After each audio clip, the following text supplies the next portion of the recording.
Ah, okay. Good morning. Good morning, good morning. Okay. Good morning and welcome to Airs of Zeal. Um, Susunod na unit na ipapakita ko sa inyo ay si EMG STI John Wick 3 Island Barrel. Pogi nito. Ito yung kanyang cover. Cover pa lang. Box pa lang niya. Tignan nyo naman, pinag-aksayahan ng panahon, pinag-effortan. Ayan, Di ba? Okay. So, oh, ha? Di ba? May mga descriptions yan, yung mga do's and don'ts. Ayan, always wear eye protection. Di ba? Make sure all surrounding people have eye protection intended for users 18 plus. Pero ang airsoft, syempre, may mga nag-airsoft na ng mga bata, di ba? So guided 'yon at syempre trained 'yon. Okay, pero kung gusto mong ikaw mismo bumili, dapat 18 plus ka. Okay? Do not brandish. Di ba? Kita nyo to? Kita nyo tong logo na yan? Okay? So, ayan. Marami rin kasi nagtatanong di ba? Ano ba sabihin itong gusto kong sabihin? Marami kasi nagtatanong, Sir, hindi ba hinuhuli yan? So, gusto ko lang rin sagutin yung mga nagtatanong ng ganon. Sir, hindi ba hinuhuli yan? Hindi ba tayo huhulihin dyan? Hindi ba tayo sisitahin? Pag nakita ng pulis, hindi ba tayo huhulihin? Maraming questions ganon. Siyempre kasi mukha siyang tunay. Di ba? Airsoft natin mukhang tunay. Tapos mukhang tunay talaga. Mabigat. Di ba? Siyempre, ano ba yun? Ba't ba nila tinatanong yun? Kasi yung question na yun, nakadepende sa actions natin eh. So, hindi ba tayo huhulihin? Bakit tayo huhulihin? Anong ginawa natin? Di ba? Ba't naman tayo huhulihin kung wala naman tayong ginagawa? Di ba? Kung, do not brandish a replica weapon in public. Ayan. Di ba? So, syempre kung punta ka ng mall, di ba? Punta ka ng SM, di ba? Baka ewan ko lang kung anong mangyari sa iyo. Di ba? Hindi mo kailangan responsible tayo, hindi tayo basta-basta lang na maglalabas ng units natin, ng mga laruan natin sa public, di ba? Ginagamit itong airsoft replica units natin, ginagamit yan for for training. Kaya siya ginawa for training, military training, para natitrain sila. Pero kumbaga, kasi replica, yung size, yung weight, di ba? Yung skills mo, tinatrain mo yung skills mo, pero ang hawak mo non-lethal weapon, di ba? So ang ginawa yung airsoft na yan para doon sa training, kaya ngayon naging sports na, di ba? So hindi yan para i-display mo, isukbit mo sa belt mo, maglakad ka sa tindahan. Hindi ganon. Kunyari pakita mo sa mga kaibigan mo sa kalye. Hindi ganon. Okay? So dapat responsible tayo kasi hindi natin alam yung hindi natin kakilala na makakakita sa atin na naglalabas ng ganyang unit. Hindi nila alam kung laruan ba o tunay. Siyempre, baka i-report ka. Di ba? Di pupuntahan ka. So, yung question na hindi ba tayo huhulihin? Kung gagamitin nyo sa masama, huhulihin tayo. Yun. Depende sa actions natin kung ba tayo huhulihin. 'Di ba? Yun yung pinaka sagot doon. Kung ano ba 'yon? Basta, yun yung pinaka main ano eh, kung yun yung pinaka main concern. Marami kasi nagtatanong, "Di ba tayo hulihin? Pwede ba 'yan?" Ano pa ba? Kailangan ba ng lisensya? Airsoft natin hindi kailangan ng lisensya. I believe hindi kailangan. Ang registration optional 'yun para nasa sa inyo 'yun kung gusto nyong ipa-register or hindi. Kung basta nasa inyo 'yun. Hindi recommended. Pero kung kayo yung tipong palaging nasa kumbaga palagi kayo nasa bumabiyahe, lagi kayong pumupunta sa ibang lugar para mag-join sa mga competition, 'di ba? 'Yun, as in siguro mga 3 times a week or every week mayroon kayong ano, 'yun. Siguro recommended. 'Di ba? Much better registered kasi palagi nyo dala eh. Pero kung sa backyard lang kayo, kunyari punta lang kayong every weekend sa game site or sa firing range, hindi na siguro, di ba? So ano ba? Registration, yun, optional yun sa inyo. License, hindi kailangan. Permit to travel, I believe kailangan yan pag ita-travel nyo by sea and by air. Kailangan yon. By land, hindi eh. By land. Siguro in some areas na stricto kailangan. Pero sa city, I think hindi. Ang importante, hindi natin kailangan responsible tayo. Kunyari, binabiyahe natin, sakay tayo ng sasakyan or motor, di ba? Usually kasi nasisita motor. So, kung nakamotor kayo, dapat yung baril nyo nasa gun case, tapos hindi loaded ang magazine. Ibig sabihin, walang bala sa loob ng magazine. Tapos hindi siya pasok sa unit, okay? Naka-detach siya sa unit, walang magazine, di ba? Para kung may inspectionan man, at least confident kayo na eto sir, airsoft, tapos yan, walang load, walang kahit ano, walang bala, di ba? Nakahiwalay yung bala.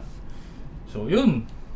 Tsaka kung ano naman tayo, malakas ang loob natin na wala tayong gagawing masama kasi airsoft para sa laro yan eh, di ba? Pero kung gagamitin nyo sa masamang bagay, sigurado huli kayo, okay? And I believe, I'm not sure pero I believe ang kaso ng sa tunay ganun din sa airsoft. Hindi ako sure pero syempre kung gagamitin mo sa masama, di ba? I think ganun. Okay? So ayun, dapat responsible, di ba? Basta ganun lang kasi kaya nga siya binibenta 18 above, di ba? So dapat meron na tayong ganito. Okay? So yun. Again, balik tayo dito. Sorry. Sobrang habang introduction pero gusto kong sagutin yun at sana mapanood nyo tong lahat na nanonood sa amin, itong information na itong early part ng video na to. Sana mapanood nyo at sana di ba? Maging responsible tayo sa airsoft, hindi lang basta bibili ka or ewan ko, basta ganun. Kailangan dahilan. Siyempre hindi lang para cool, hindi lang para astig na may baril ka. Alam natin yung mga lalaki, hilig tayo sa baril, maganda tignan, astig, di ba? Hindi lang din dahil doon. May purpose eh, yung kung bakit ka bumili, di ba? So, yung iba ginagamit sa training, yung iba pinanlalaro, 'di ba? Stress reliever nila, gusto nilang pumutok. Alam mo 'yon, pero nasa tamang lugar. Okay, dapat nasa tamang lugar. Okay? So, ito na. Ang order ni Sir Roberto Isma. Tama ba? Isma or Isma? Sir Roberto? Paka-correct na lang ako. Ng San Fernando, La Union. So, sa mga taga San Fernando, La Union, kung napapanood nyo ito, yes! We ship nationwide. Okay, ito ang si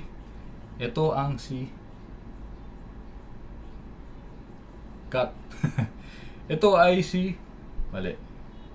Cut. Ito ang EMG STI John Wick 3 Island Barrel ni John Wick, ni Keanu Reeves. Ito yon. May ano pa kasi syempre brand new to eh, may ano pa ng factory grease, kaya pinupunasan natin. Tignan nyo naman yan kung gaano kaganda yan, diba? Basa yan, see, look at the detail. Oh ha, 2011 Combat Master markings ng Taran Tactical. Oh ha, Taran Tactical. Okay, markings, I believe complete markings ito, gaya ng sa tunay na Island Barrel. Okay, kasi ito ay licensed version. Ibig sabihin, si Taran Tactical Innovations tsaka si EMG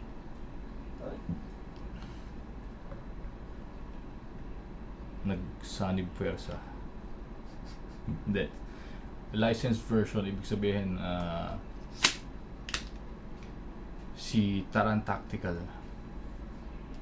meron siyang permit, si EMG meron siyang permit kay Taran Tactical na kokopyahin nila. Gagawa sila ng airsoft replica version ng tunay na Island Barrel at kukuhanin nila lahat ng detalyado, ng detalye.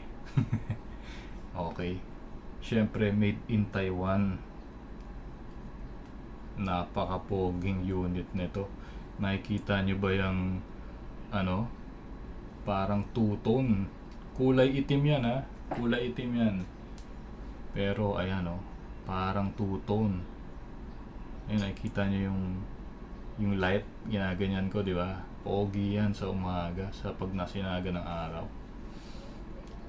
O ha, tapos front fiber optic sights, wait lang, labas ko lang to. Front fiber optic sights, ayan yung green.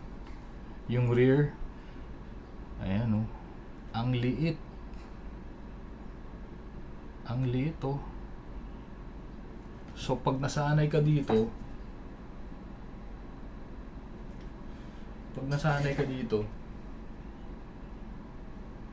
grabe, sharpshooter ka kasi kita mo yung liit na ito. Wow. Okay, so ano ba? Ganda ng marking. So yung serrations, ano ba? Rear sight, fully adjustable. Ayan o. Vertical, horizontal. Ayan, meron din siya. Ayan o. Meron siyang adjustable. Ayan, fully adjustable. Left, right, up, down. AABA. Ano ba yung combo na yun? joke lang. Okay? Tapos, rose gold outer barrel. Okay, pogi yan. Grabe. Magazine. High Kappa. Double stack. Reinforced gas rod. Reinforced loading nozzle. Hindi yan yung regular loading nozzle na usual na nakikita natin, kulay itim. Okay? Sir Roberto, I'm sure mag-enjoy ka dito. 100%. Load tayo ng gas, ng BBs. Follower, atakin. Load.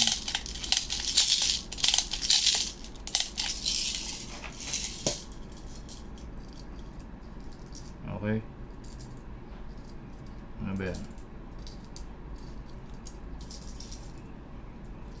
Ayan. Gas. Saktong-sakto. Yung liit nung ano, hindi lang ma-focus pero ayan, oh, saktong-sakto sa liit nito. Oh.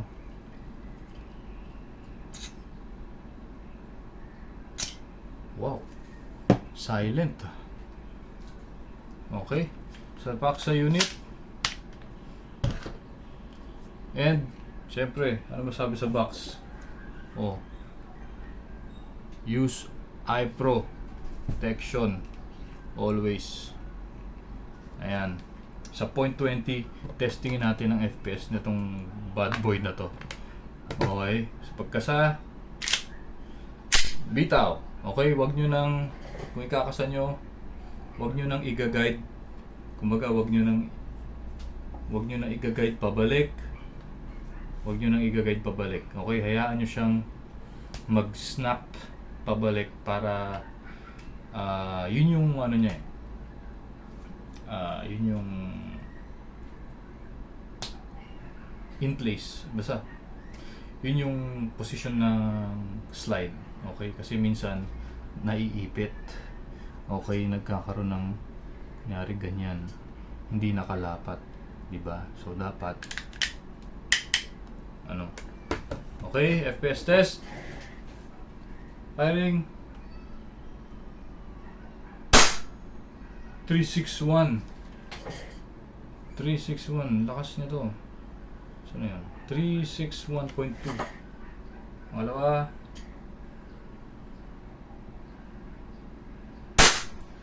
356.7. 356.7. 356. Oh, di ba? Isa pa nga.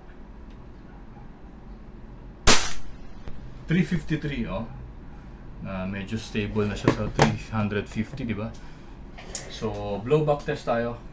Again, huwag niyo kakalimutan na dapat palagi nakalabas ang trigger finger natin pag hindi pa ready pumutok. At syempre, muntik na ako sumubsob.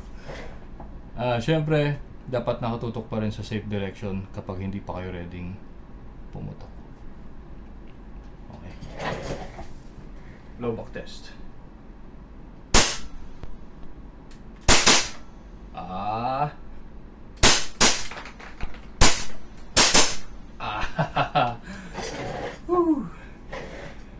Sarap. Saya. Okay. Ganda, no? Lock yung slide. Wala nang bala. Release nyo yung magazine. Ito yung mag-release, sorry. Ito yung mag-release. Extended yan, no? Oh, di ba? Napakadaling change mag. Di ba? Change mag. Pag nag-release na kayo yung magazine, baba nyo yung slide stop. Or kung meron kayong panibagong magazine, halimbawa naka-open yan, nag-release kayo, panibagong magazine, baba nyo yung slide stop, pwede na yon. Hindi na kailangan iputok kasi yun na yung engage, yun na yung ano eh, yun na yung pag binaba nyo to, yung unang-unang bala shoot na niya sa chamber. So ready to fire na yun. Parang ano na to eh, ito yung second stage ng pagkak, di ba? Di ba? Hindi, 1, 2, tama ba? 1, basta ito yung stage ng pagkak. Okay, so pagka-release ng magazine, baba nyo yung slide stop. Ito yung slide stop. tapos hammer down. Pag hindi nyo nagagamitin, okay? Yun ang tamang procedure. Okay? Tamang gun safety procedure. And syempre, pag nag-hammer down kayo, dapat nakatutok pa rin safe direction para in case na magkaroon tayo or maka-acquire tayo ng tunay, yung discipline, yung proper discipline, ano na yun kusa na yun na pag makahawak ka ng baril, ano na yun, parang ano ba tawag dun, basta parang kusa na siya, parang ganun. Okay, habit na ng katawan mo, parang ganun. Okay, so again, Sir Roberto, mag-e-enjoy ka dito. Okay, so ayun lang, sana may naintindihan kayo sa sinabi ko, lalo na dun sa first part. Okay, to be honest, ayokong nakakabasa ng ganung nakakabasa ng ganung mga comments na hindi ba tayo huhulihin. Yun parang, di ba, ba't naman tayo huhulihin? Ano bang iniisip nyong, ano bang gagawin natin, di ba? Siyempre nasa actions natin yun kung bakit tayo huhulihin. So dapat responsible owner tayo ng airsoft. Okay? So ayun lang, sana maging clear sa lahat na dapat hindi lang basta makabumili tayo ng airsoft trigger happy or dapat number one is safety and discipline.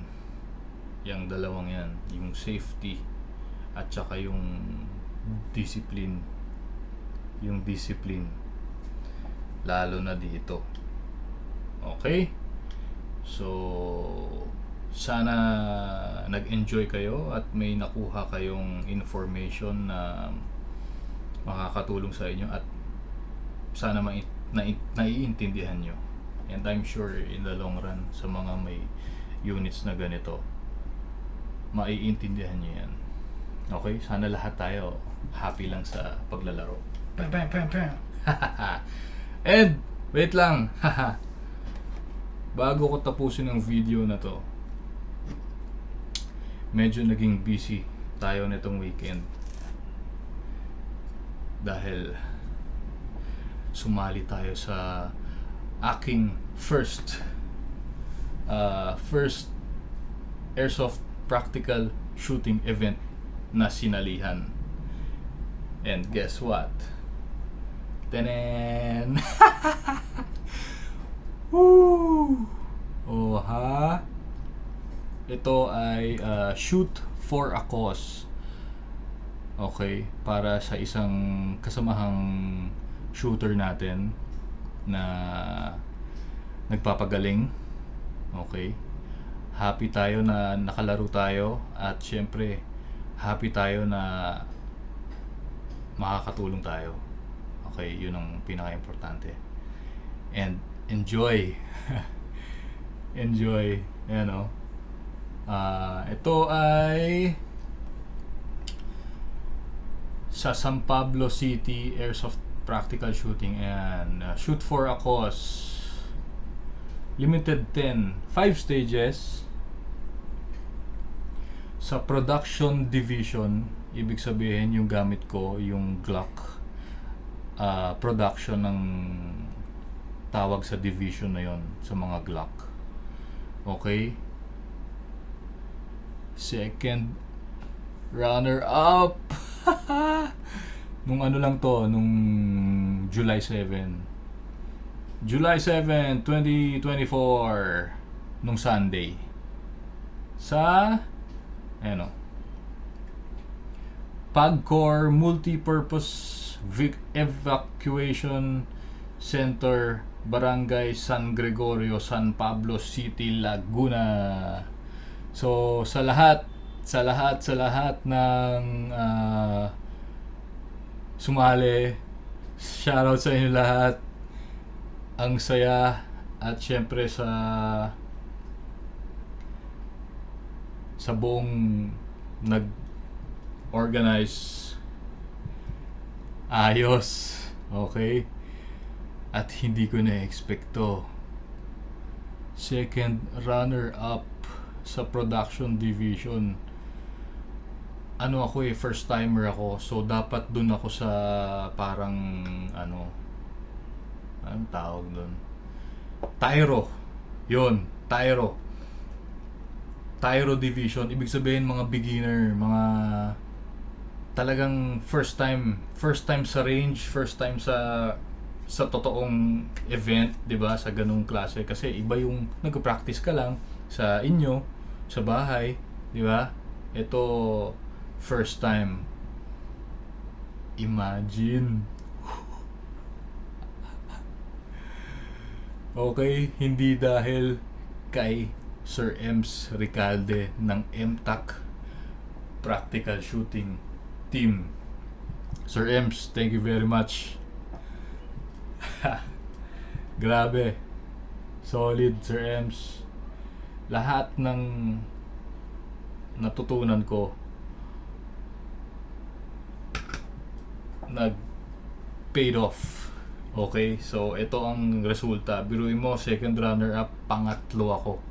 'Di ba? Yung champion, first runner-up, second runner-up. Ako to. Oh, ha? Saya, 'di ba? First time ko 'Di ba? Tapos sa production, ibig sabihin tama ba? Sa lahat ng sumali na sa production, ako yung pangatlo. Imagine mo yun, first time ko yun. Iba yung sa pakiramdam. So, ha? Yes! More to come. Di ba? Saya Sana, di ba? More to come. Okay? So, ayun lang. Hanggang ngayon, ano pa rin ako, overwhelmed. Okay, sa event namin na yon. Gusto kong i-share sa inyo.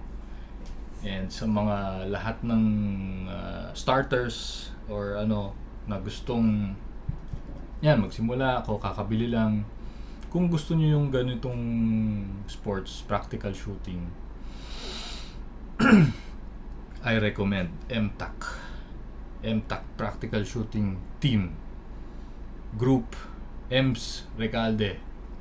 Sir Ems, see you soon pagka galing mo sa bakasyon. Okay, so stay safe again. Proud. Siyempre, first time ko at nakikita nyo naman yung mga videos ko, 'di ba? Nakikita nyo yung pinopost ko na yung mga session namin ni Sir Ems. Grabe yun. Grabe yung syempre yung turo niya. Solid yun. At syempre seryoso tayo dun. Yung dedication natin. Kaya happy ako na ang result is maganda para sa akin. O, di ba? Yan na yung first. Sana tuloy-tuloy. Sana, no? Okay, so happy ba kayo? So, kung happy kayo, comment down below. Comment down below. Happy ka, Zil. joke lang. Okay. So, tapusin na natin to. Pakita ko yung mga page namin dito ng Facebook, tsaka yung YouTube channel namin. Pakita ko na lang dyan, search nyo na lang And kung gusto nyo ng mga units for practical shooting, ayan, message lang kayo. Tapos, pag-usapan natin. Okay? Yan. Ito. Pakita ko lang ulit ang unit ni Sir Roberto Isma ng San Fernando, La Union. Ayan. May mga gumagamit din ito. May mga gumagamit din ito na nakita ko sa sa competition doon sa event. May mga gumagamit nito. May mga gumagamit ng Glock. Ayan, Glock, mga high kappa. Ito, ganito mismo. Island barrel, tapos may mga pit viper. Ganda, saya. Ang saya. Sobrang saya. Post ko yung summary ng mga videos na mga kuha namin, mga pictures soon. Tapos ma-share ko sa inyo yung ganung klaseng Okay. So pero hindi na ako nakaano kasi ako noon focus tsaka Okay. Naka-focus ako noon kasi syempre kinakabahan ako. Kasi first time ko So grabe yung experience. Okay? Shout out MTAC, Airsoft Practical Shooting. Sir Ems, thank you very much. Bye-bye.